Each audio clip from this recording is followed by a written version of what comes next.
देखिए दोस्तों, जब भी हम अपना खुद का मकान बनाने के लिए जाते हैं तो वहां पर अच्छा खासा पैसा खर्च होता है। अब अगर कोई ऐसी चीज हो जिसकी मदद से आपके हजारों नहीं बल्कि लाखों रुपए बच जाते हैं तो ऐसे में आपके लिए काफी अच्छी बात होगी। देखिए दोस्तों, आज का ये जो वीडियो है इसमें हम अपने एक्सपीरियंस के हिसाब से ऐसी चीजों के बारे में बात करेंगे जो कि प्रैक्टिकल होंगी, जिनकी वजह से आपको खर्च डेफिनेटली कम आएगा और आपका घर मजबूत बनेगा। देखिए दोस्तों, बहुत बार ऐसा होता है कि कुछ चीजों के बारे में आपको घर बनाते समय पता नहीं होता है और पूरा घर बनने के बाद आपको पता चलता है कि ऐसी गलत चीजों में आपने लाखों रुपए फूंक दिए हैं और फिर आपको काफी ज्यादा पछतावा हो जाता है, पर वो चीजें तो ऑलरेडी हो चुकी होती है। तो ऐसी चीजों से अगर आप बचना चाहते हो तो आज का ये वीडियो पूरा जरूर देखें, क्योंकि हर एक पॉइंट काफी ज्यादा इंपॉर्टेंट है जो कि आपके लाखों रुपए बचाने में आपकी काफी ज्यादा मदद कर सकते हैं। तो इसीलिए वीडियो को पूरा जरूर देखें। चैनल पे अगर आप लोग नए आए हो तो चैनल को जरूर सब्सक्राइब कीजिए। तो यहाँ पर सबसे पहला पॉइंट आ जाता है जो कि है एक्स्ट्रा बालकनी के रिलेटेड। देखिए दोस्तों, जहां तक बात आती है घर को जब भी हम बनाते हैं तो बहुत सारे सजेशंस हमें आते हैं, कुछ हमें ठेकेदार के तरफ से भी आते हैं। तो वहां पर आपको ऐसा सजेस्ट किया जाता है कि आपके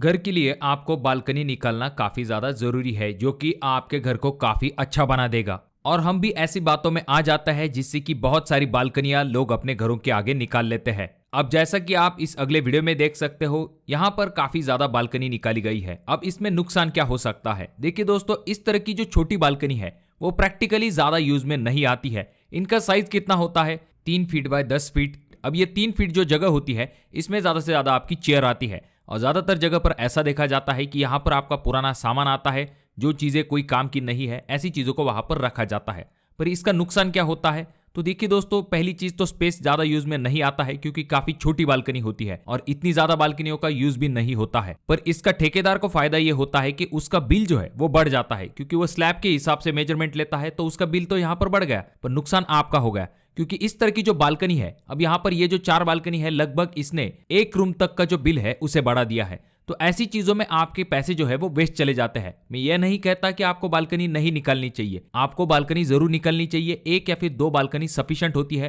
पर इतनी ज्यादा बालकनी निकालने की कोई जरूरत नहीं होती है। और उसका साइज भी अच्छा रखिए जिससे कि आप उसका एक्चुअल यूज कर सको। इसी तरह से दूसरी एक चीज की जाती है, उसमें तो होता यह है कि मकान के चारों बाजू को इस तरह का जो कैंटिलीवर स्लैब होता है उसे निकाला जाता है। देखिए दोस्तों, अब बहुत सारे लोग कहते हैं कि इससे मकान अच्छा दिखाई देगा, बारिश का पानी नीचे की तरफ नहीं आएगा। तो यहाँ पर एक्चुअल स्कीम यही होती है कि स्लैब का एरिया बढ़ा के ठेकेदार का जो बिल है उसे बढ़ाया जाए, जो कि मकान मालिक के शुरुआती वक्त में ध्यान में नहीं आता है। देखिए दोस्तों, रही बात बारिश के पानी की, तो आपके खिड़की के ऊपर ऑलरेडी इस तरह का छज्जा बनाया जाता है जो कि बारिश के पानी को आपके खिड़की के अंदर डायरेक्टली आने से रोकने का काम करता है। तो इसीलिए बिल्डिंग के ऊपर इस तरह का 3 फीट एक्स्ट्रा स्लैब निकालने की कोई जरूरत नहीं होती है। तो अब दोस्तों, इसके बाद नेक्स्ट पॉइंट आ जाता है जो कि है आपके घर का जो एरिया है उसका आपको सही तरीके से इस्तेमाल करना है। एग्जाम्पल के लिए आपको 1500 स्क्वायर फीट घर बनवाना है, तो पूरा घर आपको जो है ग्राउंड फ्लोर के ऊपर नहीं बनवाना है। उसमें से कुछ एरिया जो है वो आपको आपके फर्स्ट फ्लोर के ऊपर बनवाना है। यानी कि अगर आप चाहो तो 1000 स्क्वायर फीट एरिया जो है वो ग्राउंड फ्लोर के ऊपर बना सकते हो, और जो 500 स्क्वायर फीट बचा हुआ एरिया है वो आप अपने फर्स्ट फ्लोर के ऊपर बना सकते हो। इसका फायदा क्या होगा? देखिए दोस्तों, जब भी आप ग्राउंड फ्लोर पे एरिया बढ़ाते हो तो उसके साथ आपका जो फाउंडेशन का एरिया है यानी कि फुटिंग का जो कॉस्ट है वो भी यहाँ पर बढ़ जाता है, जो कि फर्स्ट फ्लोर के ऊपर आपको नहीं आता है। तो इसीलिए आपका जो 500 स्क्वायर फीट एरिया होगा वहां पर आपके फाउंडेशन का जो कॉस्ट है वो टोटल सेव हो जाता है, जिसमें कि आपके काफी ज्यादा पैसे बच सकते हैं। 200 रुपए से लेके 300 रुपए पर स्क्वायर फीट तक आपको ऊपरी मंजिल बनाने के लिए कम खर्च आ सकता है। तो डेफिनेटली ये काफी अच्छा पॉइंट होता है और इसकी वजह से आपका घर का साइज जो है वो भी काफी बड़ा दिखाई देता है। तो डेफिनेटली आप इस चीज का भी इस्तेमाल करके अपने घर बनाने की लागत को थोड़ा सा कम कर सकते हो। कुछ जगह पर तो ऐसा देखा जाता है कि कुछ लोग जो है 500 स्क्वायर फीट घर नीचे बना लेते हैं और ऊपरी मंजिल के ऊपर 500 स्क्वायर फीट बना लेते हैं, जिस वजह से लगभग आधा फाउंडेशन का जो कॉस्ट है वो वहां पर सेव हो जाता है। अब दोस्तों, तीसरा इंपॉर्टेंट पॉइंट आ जाता है जो कि है प्लान। जब भी आप अपने घर का काम शुरू करने वाले हो तो आपको प्लान जरूर बनवा लेना चाहिए। आप कुछ महारथी आपको ऐसा भी कहते हैं कि आपको प्लान की कोई जरूरत नहीं है, आप डायरेक्टली अपने घर को बना लीजिए। और अगर आप ऐसी बातों को सुन के अपने घर का काम बिना प्लान के शुरू करते हो तो आगे चल के आप काफी जल्दी फंसने वाले हो।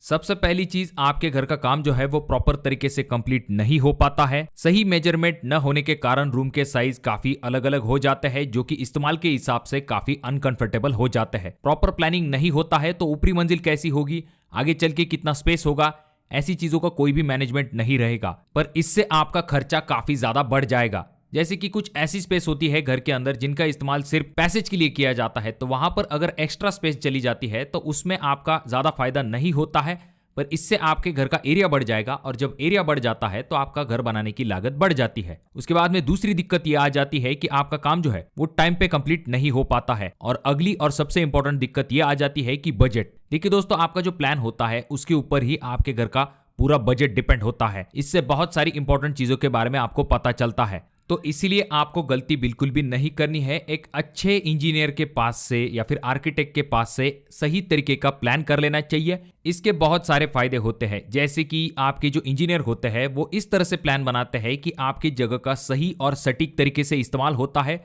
हर एक स्क्वायर इंच का इस्तेमाल प्रॉपर तरीके से होने की वजह से आपके घर बनाने की लागत भी कम आती है। सही ओपनिंग होती है, यानी कि कहां से एंट्री होनी चाहिए, टॉयलेट बाथरूम कौन से पोजीशन में चाहिए, ऐसी सभी डिटेल चीजों के बारे में आपको उस एक प्लान से पता चल जाता है। और जैसे मैंने आपको कहा कि प्लान की वजह से आपको स्क्वायर फीट पता चलता है, आपका बजट तय होता है, तो ये भी काफी इंपॉर्टेंट चीज आ जाती है। अगर आप आगे चल के स्ट्रक्चरल प्लान लेते हो तो जितने कॉलम की जरूरत है उतने ही कॉलम आप अपने घर बनाने के लिए इस्तेमाल करते हो, जितना स्टील जरूरी है उतना ही इस्तेमाल करते हो।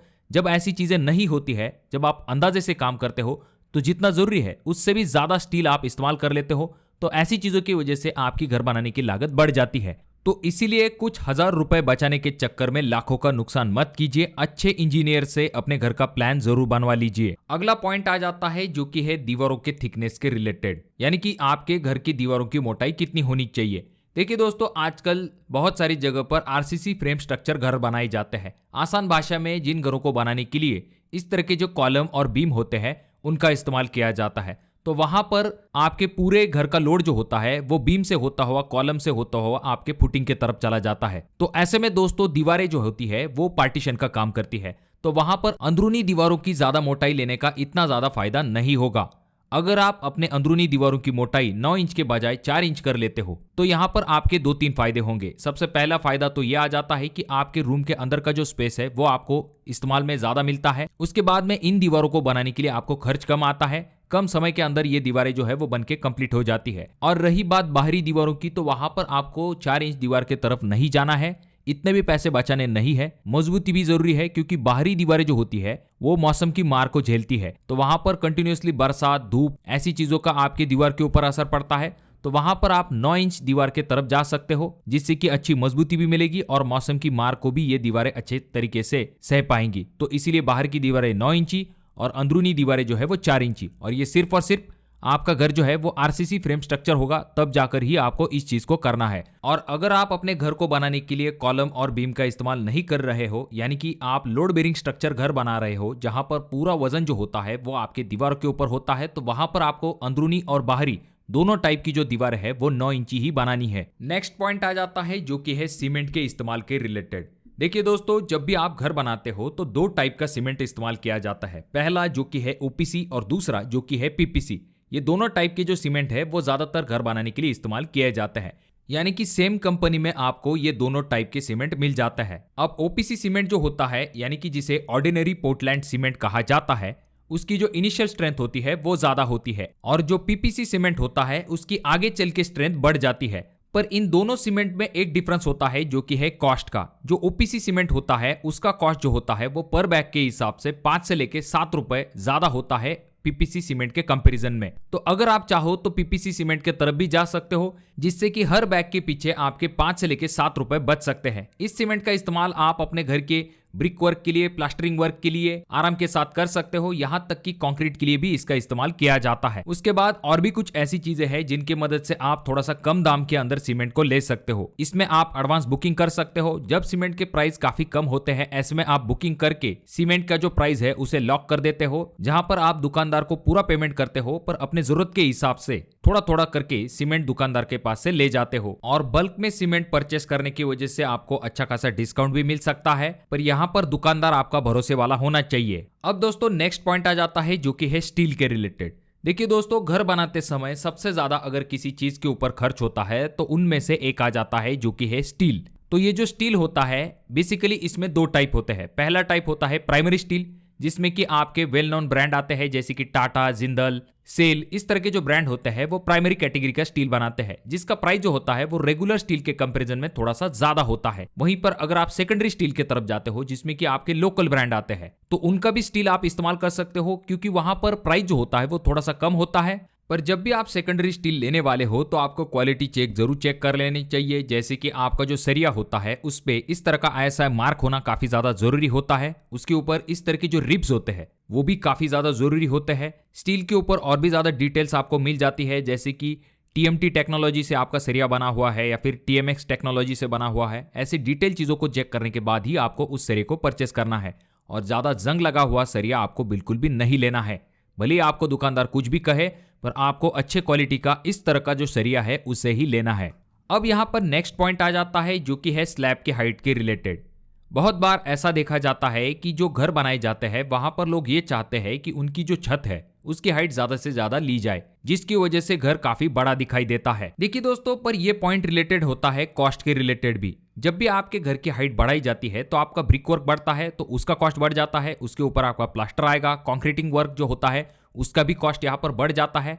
और सबसे इंपॉर्टेंट चीज, जब आप अपने घर की हाइट बढ़ा लेते हो तो वहां पर डोर और विंडो जो होती है उनकी भी हाइट बढ़ जाती है, तो वहां पर उनका कॉस्ट भी बढ़ जाता है। यानी कि सिर्फ 1 फीट की हाइट भी अगर आप बढ़ा लेते हो तब भी आपको घर बनाने के कॉस्ट में हजारों रुपए ज्यादा लग सकते हैं। पर अब सवाल ये आ जाता है कि आखिर घरों की हाइट कितनी रखनी चाहिए। देखिए दोस्तों, कुछ जगह पर रेसिडेंशियल घरों के लिए 9 से लेकर 10 फीट हाइट को कंसिडर किया जाता है, पर मेरा रिकमेंडेशन आपको ये रहेगा कि आपको घर की हाइट जो है वो कम से कम 10 फीट तक लेनी चाहिए। ये जो 9 फीट स्लैब की हाइट होगी वो थोड़ी सी कम हो जाएगी घरों के हिसाब से, पर आपको आपके घर की जो हाइट है वो कम से कम 10, 10.5 या फिर 11 फीट की हाइट तक आपको आपके घर की हाइट को रखना चाहिए। इससे जितनी ज्यादा आप हाइट बढ़ा लोगे उतना ही आपका खर्च बढ़ जाएगा। अब यहाँ पर नेक्स्ट पॉइंट आ जाता है जिसमें कि आपको ये ध्यान में रखना है कि घर बनाते समय लकड़ी का कम इस्तेमाल करने की कोशिश कीजिए। मेरा कहने का मतलब ये है कि आजकल जो विंडोज होती है वहां पर अगर आप वुडन विंडो के बजाय एल्यूमिनियम विंडो के तरफ जाते हो तो ये भी आपका खर्च कम करने में काफ़ी ज़्यादा मदद करेंगी, क्योंकि जो लकड़ी की विंडो होती है वो एक क्लासिक लुक देने का काम करती है, काफ़ी अच्छी भी दिखाई देती है, और इसमें फ़ायदा ये होता है कि आपको ड्यूअल ओपनिंग मिलती है। पर इन्हें बनाने के लिए जो खर्च है वो काफ़ी ज़्यादा आता है। इसके बजाय आजकल बहुत सारे घरों में एल्यूमिनियम विंडो का इस्तेमाल किया जाने लगा है। इसका सबसे बड़ा फ़ायदा ये आ जाता है कि इसका कॉस्ट जो होता है वो लकड़ी के कंपैरिजन में काफ़ी कम होता है, और ये जो एल्यूमिनियम विंडो है इनमें अगर पानी लग जाता है तब भी ये जल्दी खराब नहीं होती है, ना ही इनमें दीमक लगने जैसी समस्या होती है। तो इसीलिए अगर आप चाहो तो अपने घर के लिए एल्यूमिनियम विंडो के ऑप्शन की तरफ भी जा सकते हो। नेक्स्ट पॉइंट आ जाता है जो कि है आपके घर के अंदर जो टाइल्स लगाई जाती है उसके रिलेटेड। देखिए दोस्तों, जब भी हम घर के अंदर टाइल लगाते हैं तो डेफिनेटली लुक काफी प्रीमियम दिखाई देने लगता है। अब ऐसे में टाइल को सिलेक्ट करते समय कुछ इंपॉर्टेंट पॉइंट को कंसिडर जरूर कीजिए, जैसे कि सबसे पहली चीज, आजकल बहुत सारे लोग आपको रेकमेंड करते हैं कि आपको बड़ी सी बड़ी टाइल्स को अपने घर के अंदर लगाना चाहिए, जिससे कि कम जॉइंट दिखाई देते हैं। पर देखिए दोस्तों, जॉइंट का छोड़ दीजिए, पर जितनी बड़ी टाइल होगी उतना ही उसे आपको लगाने के लिए कॉस्ट जो है वो ज्यादा आता है। पहली चीज, जो बड़ी साइज की टाइल होती है वो रेगुलर टाइल के कंपैरिजन में ज्यादा महंगी होती है, और दूसरी चीज, इन बड़ी टाइल्स को लगाने के लिए लेबर भी आपसे ज्यादा चार्ज लेते हैं। इन दोनों कारणों की वजह से टाइल का जो कॉस्ट है वो काफी ज्यादा हो जाता है। इसके बजाय आपको सिंपल एक चीज करनी है, जो रेगुलर साइज की टाइल होती है, जैसे कि आप 2 फीट बाय 2 फीट के टाइल की तरफ जा सकते हो अपने बेडरूम और किचन्स के लिए। और रही बात आपकी लिविंग रूम की, तो वहां पर आप 2 बाय 4 की टाइल जो होती है, जो कि थोड़ी सी बड़ी होती है, जिनमें आपको कम जॉइंट दिखाई देंगे, तो आप उन टाइल्स के तरफ जा सकते हो, जिससे कि लुक भी अच्छा दिखाई देगा और आपको खर्च भी कम आएगा। अगली इंपॉर्टेंट चीज आ जाती है टाइल्स के रिलेटेड, जहां पर बहुत सारे लोग ब्रांडेड टाइल को लगवाना पसंद करते हैं। नो डाउट ब्रांडेड टाइल जो होती है वो काफी सुपीरियर क्वालिटी की होती है, फिनिशिंग भी काफी अच्छी आपको मिल जाती है, पर इनका कॉस्ट जो होता है वो रेगुलर टाइल के कंपैरिजन में ज्यादा होता है। तो अगर आपका बजट अलाउ करता है तो डेफिनेटली आप इन टाइल्स के तरफ जा सकते हो, पर अगर आपका बजट थोड़ा सा कम है तो कुछ लोकल ब्रांड आते हैं जो कि डेफिनेटली अच्छी क्वालिटी की टाइल्स बनाते हैं, पर उनका कॉस्ट भी कम होता है, तो आप उन टाइल्स के बारे में भी जरूर सोच सकते हो। नेक्स्ट पॉइंट आ जाता है जो कि है फॉल्स सीलिंग के रिलेटेड। आजकल जब भी हम अपने घर को खूबसूरत बनाने की बात करते हैं तो वहां पर हम फॉल्स सीलिंग करवाते हैं, पर ये जो फॉल्स सीलिंग होती है इसका कॉस्ट ज़्यादा होता है, और इसमें जब हम लाइट लगाते हैं तो कॉस्ट और भी ज़्यादा बढ़ जाता है। तो अगर आप इस कॉस्ट को सेव करना चाहते हो तो इसके लिए सिंपल आप एक चीज़ कर सकते हो, आप जो है प्रोफाइल लाइट के ऑप्शन की तरफ जा सकते हो। आजकल बहुत सारी सरफेस पैनल लाइट आने लगी है, तो आप उन ऑप्शन के बारे में भी जरूर सोच सकते हो। इसमें होगा ये कि आपको लाइट में काफी लग्जरियस लुक भी मिलेगा विदाउट फॉल सीलिंग, और इसकी वजह से आपका जो फॉल सीलिंग का कॉस्ट है वो भी यहाँ पर सेव हो जाएगा, यानी कि अच्छा लुक भी मिलेगा और कॉस्ट भी आपको थोड़ा सा कम आएगा। नेक्स्ट पॉइंट आ जाता है जो कि है ठेकेदार का चुनाव। देखिए दोस्तों, जब भी हम अपने घर का काम करवाते हैं तो वहां पर हम 3 चीजों से अपने घर का काम करवाते हैं। पहली चीज, जहां पर हम खुद से ही लेबर मैनेज करके अपने घर का काम करवाते हैं, जिसमें फायदा आपका होता है कि आपका थोड़ा सा कॉस्ट सेव हो जाता है, पर इसमें आपका काफी ज्यादा समय चला जाता है और लेबर को मैनेज करने में काफी ज्यादा दिक्कतें होती है। इसमें कभी कभी आपके पैसे बचने के बजाय आपके एक्स्ट्रा पैसे भी खर्च हो जाते हैं। दूसरा ऑप्शन आ जाता है जिसमें कि आप किसी लेबर कॉन्ट्रैक्टर को अपने घर का काम देते हो, जिसमें कि एक रेट फिक्स किया जाता है पर स्क्वायर फीट के हिसाब से, जिसमें कि आपका ठेकेदार लेबर को मैनेज करने का काम करता है और आपको आपके ठेकेदार को सिर्फ मटेरियल ला के देना होता है। और तीसरा टाइप होता है जिसमें कि विथ मटेरियल आप अपने ठेकेदार को काम देते हो, जिसमें कि लेबर को और मटेरियल को मैनेज करने का काम आपके कॉन्ट्रैक्टर देखते हैं। देखिए दोस्तों, जब भी आप किसी कॉन्ट्रैक्टर को हायर करने वाले हो, फिर चाहे वो आपका लेबर कॉन्ट्रैक्टर हो या फिर विथ मटेरियल वाला कॉन्ट्रैक्टर हो, तो उसके रेट पहले आपको कंपेयर करके देख लेने चाहिए। आप ये देख लीजिए कि मार्केट में अभी क्या रेट चल रहे हैं और आपका ठेकेदार आपसे कितना डिमांड कर रहा है। अगर ज़्यादा डिफरेंस है तो आपको दूसरा ठेकेदार देख लेना चाहिए।